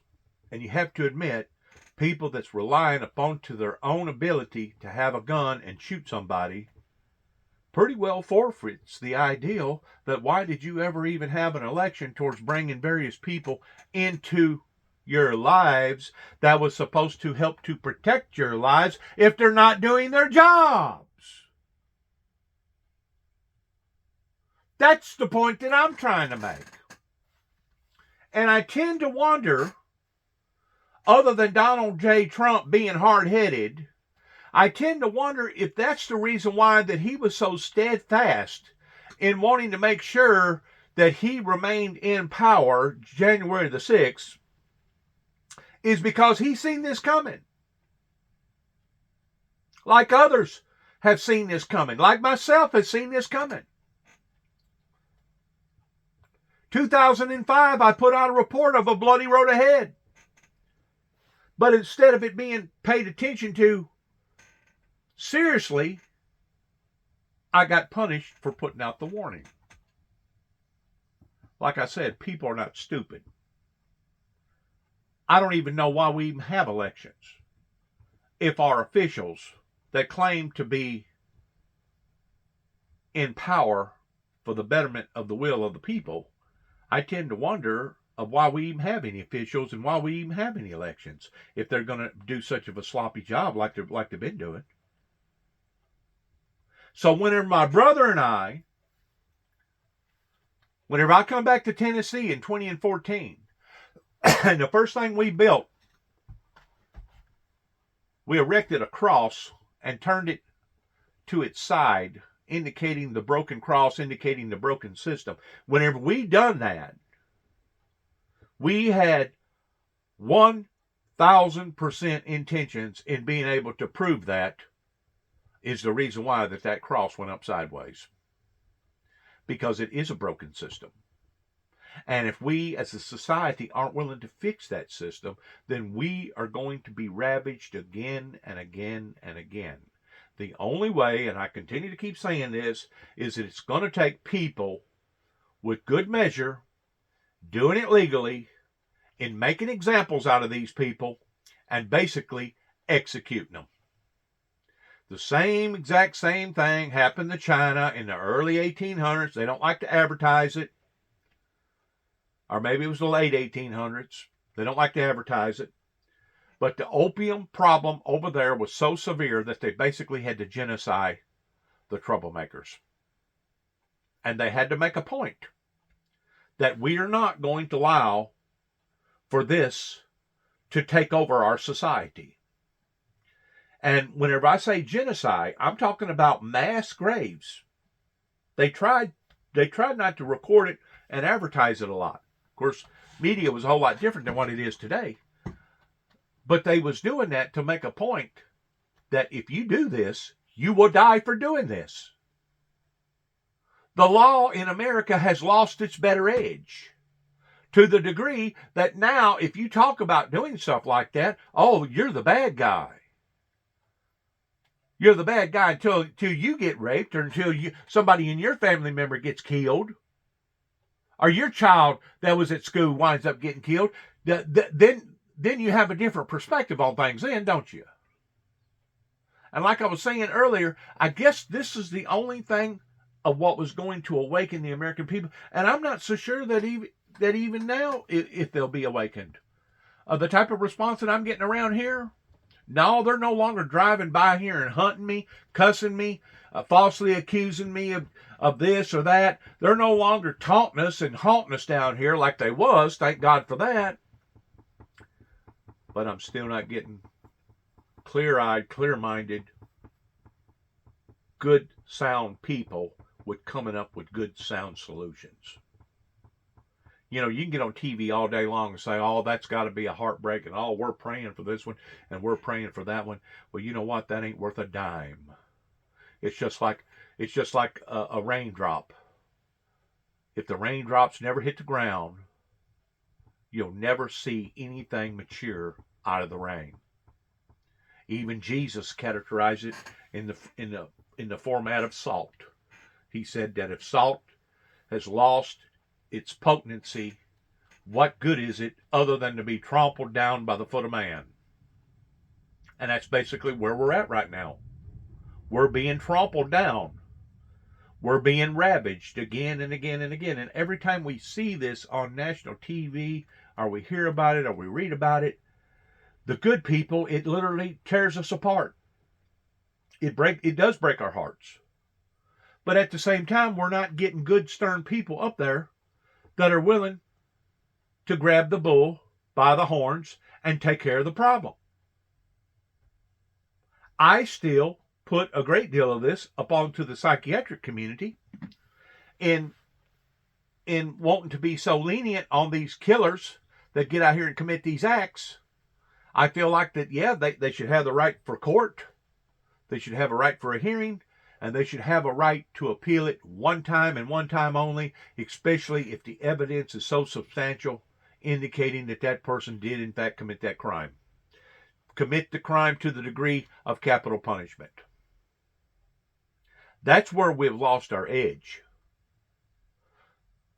Regardless whether it's the capital punishment in the state of Tennessee or the capital punishment in Mexico or the capital punishment in wherever, that's where we've lost our edge. And even though we still promote the concept of capital punishment, you have to admit that the crime is only exceeding. It's going up instead of going down. So it's pretty obvious that our law enforcement agencies have failed us. Now, I'm not a real educated man. Matter of fact, I was a dropout because of certain circumstances that was going on in my life. But I am smart enough to know this, that in the direction that we're going in, God will only put up with this for a certain length of time. And then after that, He'll show us how the cow is going to eat the cabbage. The special counsel about your appearance? Well, our attorneys have worked that out with the Justice Department, but I will say I'm grateful that the court recognized that there are specific constitutional protections unique to the vice president when you're serving in your role as president of the Senate. I thought it was important to make that challenge. For the first time in history, a federal court acknowledged that that provision of the Constitution applies to the vice president, and they've limited what they'll be requesting of me. But help us beyond that, I can tell you, Robert, we'll obey the law. We'll tell the truth, and the story that I've been telling the American people all across the country, the story that I wrote in the pages of my memoir, that'll be what I tell in that setting as well. But for a layperson who's not a lawyer, what are the constraints in your view on your upcoming testimony? Will you, for example, be able to testify in your view about the private conversations you have had with President Trump? Is that within the range of what you could do before the grand jury? I think I'm limited about what I can say about the proceedings of the grand jury or the decision of the judge, but people can be confident that we'll obey the law, we'll comply with the law. But I got to tell you, Robert,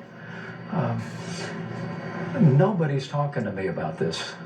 Fox News just settled with Dominion for $787 million over false claims that were on the network. Any reaction? Well, I would assume that Fox News determined what the appropriate settlement was and what the exposure was in that case. I can't really speak to it. That was not a time in my life that I was watching a lot of television, Robert. I was focused on the task at hand, focused on doing our duty under the Constitution of the United States. The role that you, your network, and other members of the media play is vital to our democracy, and I'll always stand for a free and independent press even when I don't agree with what you say or do. It's almost May. When are you going to decide on whether you are running for the Republican nomination? Well, we're getting awful close, but I don't have anything to announce today, Robert, but Will you make a hard decision by late June? I think anyone that would be serious about seeking the Republican nomination would need to be in this contest by June. And, so you will make a decision by late June? I think if we have an announcement to make, it'll be well before late June. But are you leaning in or are you leaning away from running? Well, I'm here in Iowa, Robert. Well, that's a tell. Look, I love this country.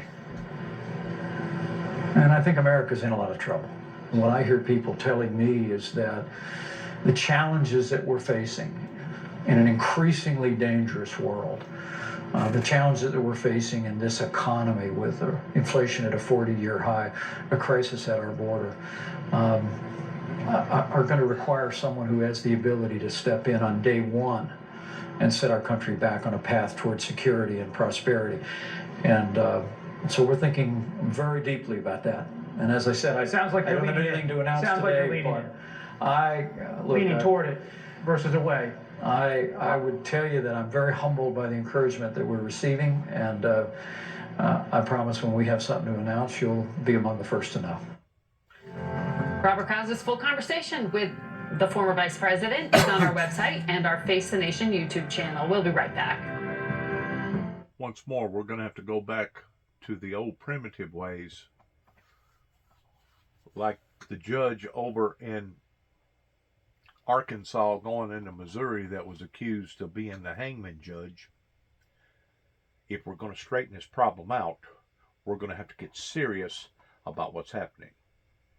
And if we don't, it's going to continue to keep happening again and again and again. Right. And it's just a matter of time before it's going to seek in to your neighborhood, just like the Walmart slogan, coming near a neighborhood near you. Of Ralph Yarl happened. Quentin. And if you don't have the guts and the gall, because you got to have both, to be a law enforcement agency, then you need to do something different. Just like if you cannot control your own emotions whenever you're a counselor or a doctor or whatever, if you cannot deal with people, then you need to do something different. Maybe you need to draw pictures and be an artist. Maybe you need to do something different other than working with people, because they run into that problem here lately where somebody that was already in a mental institution that basically matter of fact, it's happened now more than once just within the past few months of basically the professional people losing control, and one guy they actually killed. They jumped on top of him and smothered him to death, the way that I understand it, which was basically another George Floyd deal. And we're talking about doctors. We're talking about professional people. I don't know. It may have been the security guards that was involved in all that, but anyways, they killed that boy. They killed him. Lucas joined. We're killing people that we shouldn't kill, and the people that we should kill, we're not killing. So that tells you where we are right now whenever it comes to the attention of the American people and how badly that the law enforcement professional community has let us down. Says he thought he was about to be robbed. I know you already have a high rate of gun violence in Kansas City, but what is this particular tragedy meant? Well, to me, it says several things, and one of those was mentioned just a moment ago by Vice President Pence in the interview. I think that actually it is this culture of fear and paranoia that's drummed up by some, including politicians like the former Vice President, who mention it almost in a way as if it's an excuse for this type of action. This was in the safest neighborhood of Kansas City, or one of our safest neighborhoods, and this was a man who in his statement to the police said, "I was scared of this, in essence, large black person outside of his door. He thought the child was 6 feet tall. He's only 5'8". He thought he was a threat. He was on the other side of 2 locked doors. This is the sort of thing that happens when you have this culture of paranoia and fear that's being drummed up by politicians and some in the media. And of course, this fetishization, I've said before, of guns. More stand your ground laws, more laws that say you should use your gun and have it absolutely everywhere. So your governor, who is a Republican, condemned the shooting very clearly, but he also said that President Biden was politicizing it by calling the family of that boy, Ralph Yarl.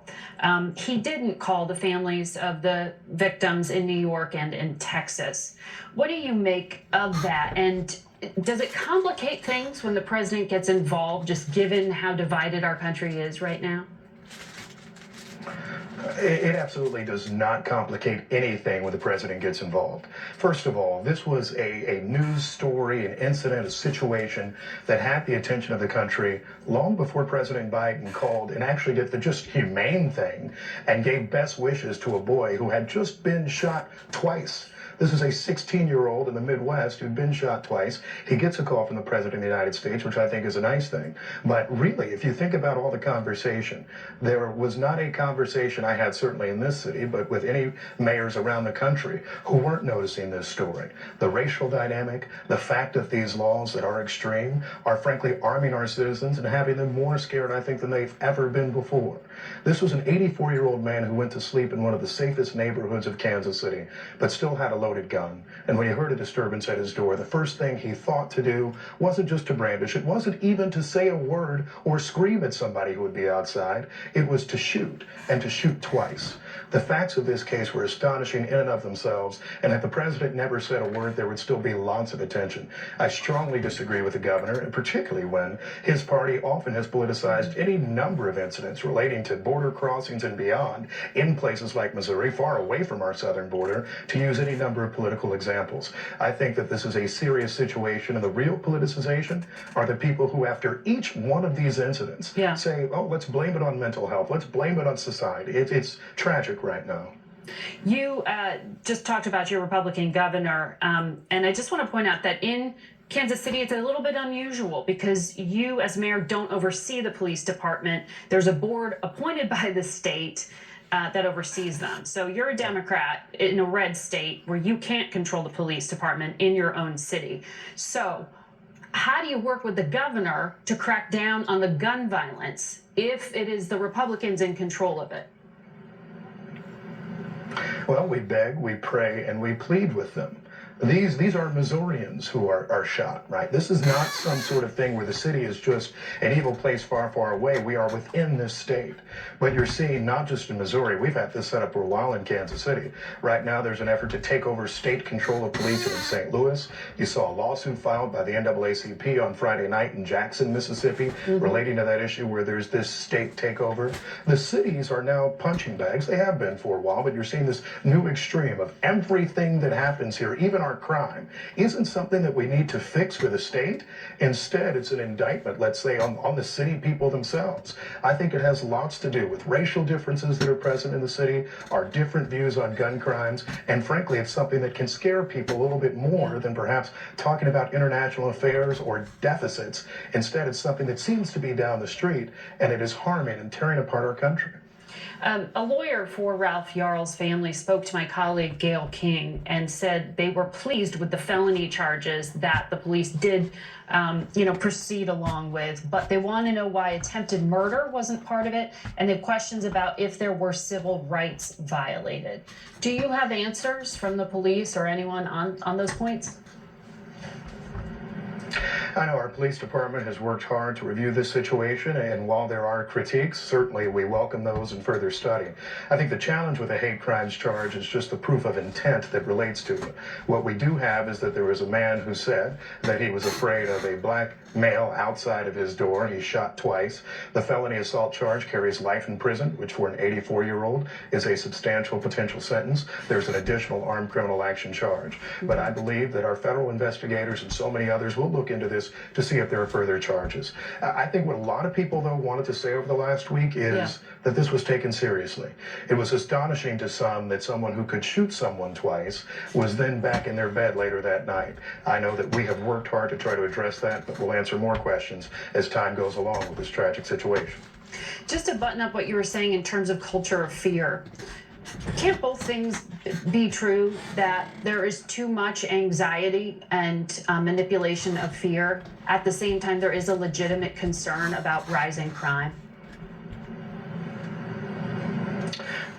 Both can be true, but I don't think that's the actual situation now.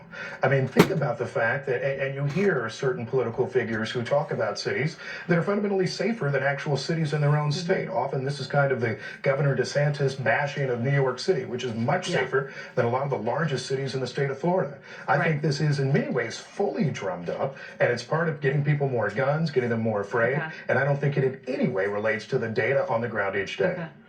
Mr. Mayor, thank you for your time. We'll be right back.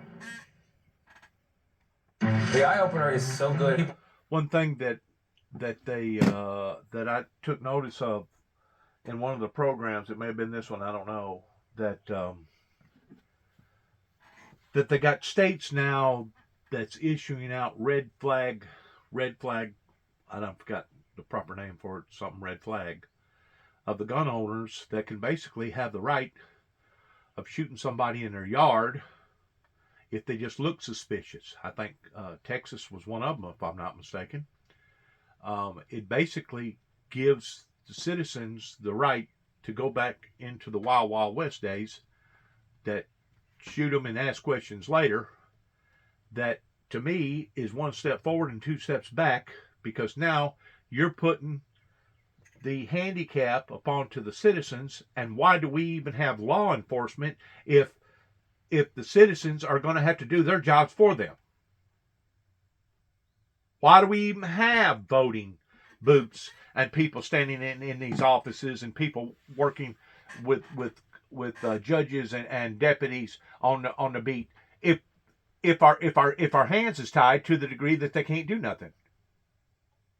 It is the system that has failed the people, not the people that has failed the system, but it's the people that's going to have to take the country back over again, even if they have to do like Donald Trump said, towards using an Erection Act. Because obviously these old people with these old ideals have been bought into this, and now basically the perpetrator that's committing the crimes has as much rights, and in some states, in some cases, more rights than what the victim is by being victimized. And I truly believe that if I would have come back to the state of Tennessee versus 20 and 14, but if I'd have come back in 1963 or 1973 or whatever, I truly believe that things would have been handled a whole lot more differently than to let this go on for 3 solid years to the point of the death of my brother. At this moment in time when you need national unity, why not withdraw them? Well, I think there's a broad consensus that we have to make corrections in our judicial system. There's obviously a dramatic difference between the views of how, to what extent, and so on. But I think this should not cloud the fact that we're celebrating here a modern miracle. Israel's 75th anniversary is the change that happened to the Jewish people who were decimated in the Holocaust. A third of our people were lost to this independent nation that has become a power in the world. And I think everybody unites around that. You had to cancel a Monday appearance at the largest gathering of North American Jewish leaders in years because of these protest concerns. Again, why not withdraw the proposal to overhaul the judicial system, which would give Parliament, which is controlled by your allies, authority to overturn Supreme Court decisions? Well, I've actually said that I will not accept a blanket ability of the Parliament to overcome judicial Supreme Court decisions, just as we don't accept that the Supreme Court can abrogate any decision by the Parliament or the government. Both sides, both of these extremes actually hinder the balance between the three branches of government, which is exactly what we're trying to bring into balance now. Sir, you're making this sound like it's just a debate. And happy middle. You're making it sound like this is just a simple debate like any other country, but you yourself used the phrase that you were pausing because you wanted to stop the possibility of civil war.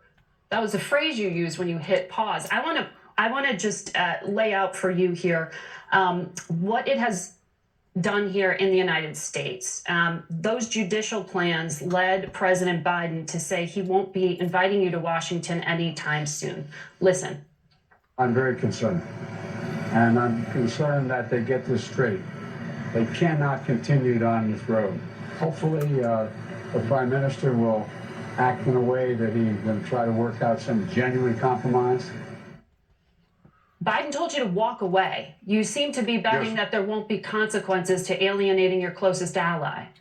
Well, I value the alliance with the United States, and I value the friendship I've had over 40 years with President Biden. I don't think anything will get in that way. But it's an internal matter that we have to resolve, and we're doing it. And the way we're doing it is by seeking a consensus as we speak right now, Margaret, as we speak right now, there are teams of my own party, the Likud, and the coalition, with teams from the opposition speaking in the president's house. This is now the fifth or sixth meeting they've had, seeking that compromise that I think is the mark of democracies. You don't walk away from a problem. You try to solve it, but you No, try to walk solve away it from your through as broad a proposal. consensus as you can. Walk away from your proposal, which would Well, allow we've already Parliament changed. with a simple majority We've to already override any changed. decision by the Supreme Court. That is your one check and balance on power, very different from the American system. I want to ask you about the makeup of your government because it is impacting U.S. relations. Your finance minister calls himself a homophobe. He said a Palestinian village should be erased. You did say that was inappropriate. Your public security minister was rejected from Army service because of past ties to an extremist group designated by the U.S. as a terrorist organization. I know you need to keep your coalition together to prevent a collapse, but are you confident you can rein in people like this? I think a lot of them have changed over time, and they themselves say that. But the important thing to understand is they joined me. I didn't join them. We have by far the largest party in the Knesset and certainly in the coalition. There are smaller parties. The mainstream policies are decided by me, and that's what I'm doing. Well, this national security minister I just mentioned, Ben-Gvir, who threatened to quit, which would have collapsed your government, you promised him a national guard will be established under his control. The IDF and your security forces are more than strong. He's already gone out and said he wants police to remove Palestinian flags from public spaces. What exactly do you think he's going to do with this National Guard? Well, the National Guard is not merely his idea. It's a wide proposal, which is, by the way, recognized, was actually proposed by the previous government as well, because Israel has a small police force relative to the size of the population. And we face, unlike other police forces around the world, we face a constant threat of terror. There is a National Guard. It's going to be under one of our national security, under one of our security arms. It's not going to be any individual persons or ministers' militia. That's not going to happen in Israel. Not Okay. under me, and I suspect not under anyone else. It's just not going to happen. Can you clarify this for us as well, because it's making headlines in the U.S.? Politician May Golan said that you are considering appointing her to be consul general in New York. She calls herself a proud racist. She's denounced African refugees as Muslim infiltrators and criminals spreading HIV. Are you nominating her to actually serve in New York, an incredibly important post for Israel? It is indeed an incredibly important post, and anyone I'll nominate, and I haven't done so, will have to abide and will abide by the mainstream positions that I've advocated, and I welcome the fact that the United States has a multiracial and pluralistic society. So does Israel, and as anyone I appoint will have to reflect the value that I attach to that quality in our democracy and in yours. So you are not appointing her? I haven't, but I'm telling Then you you that won't. anyone that I will appoint will abide stringently by that view that I've advocated throughout my lifetime. And it's not pro forma. It's not lip service. I really believe that. Okay. Sounds like you're saying she's not coming to New York. I want to ask you about some of the Americans coming to Israel. Florida's Governor Ron DeSantis is visiting Israel this week, and he's presumed to be running for president here, as you know. Do you plan to meet with him? Of course, I'll meet with everyone. Why not? I meet with Republican governors and Democratic governors. I'm not avoiding the question, and actually I'm rushing right into it. I meet with every American representative, governor, senator, members of Congress, and I think it's my job. And I think it's important for Israel's bipartisan support in the United States. I make a point of it. Okay, because for the first time, there was a poll from Gallup last month that showed Democrats are likelier to sympathize with Palestinians than with Israelis for the first time. I know it's easy to dismiss polls, but this seems to be a reflection of public sentiment in the United States that relates directly to Israel's influence in America. 49% of Democrats sympathize with Palestinians, 38% with Israelis. Do you think that matters? Yeah, I do think it matters, and I think we have to work harder to persuade our Democratic colleagues, or those our Democratic colleagues who forget perhaps that Israel is the solitary democracy in the Middle East, that America has no better friend and no better ally than Israel. But I'll tell you why I think this happens. First of all, it's happening over time. It happened over time. It's not related to this or that administration in Israel because it continued under the previous government as well. I think there's a demonization of Israel in some of the reports, many of the reports that come out of here. And I think there's a portion of the American public that finds it hard to understand that once you enter the realm of nations, you have to act to defend yourself. And I think we have to work hard to persuade both sides of the aisle and the independents in between. Yes, both sides of the aisle, and in this case, Democrats, because we have solid support among independents and solid support among Republicans and considerable support among Democrats. But I'm not going to give up. Mr. Prime Minister, thank you for your time this morning. Thank you. We'll be right back. I count on personalized financial. Sounds to me like he's got just about as big a mess going on over there as we do over here.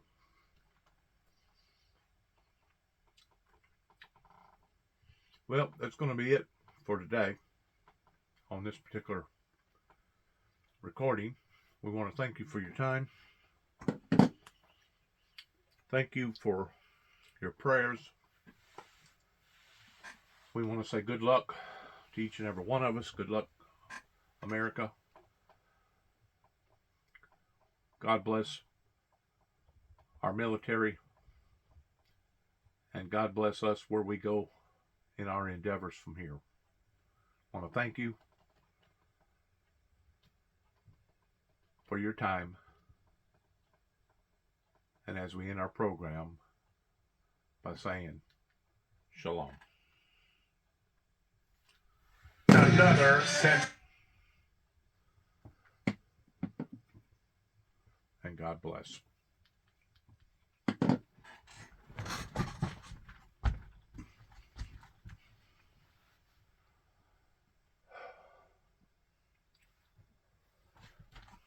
Times we live in.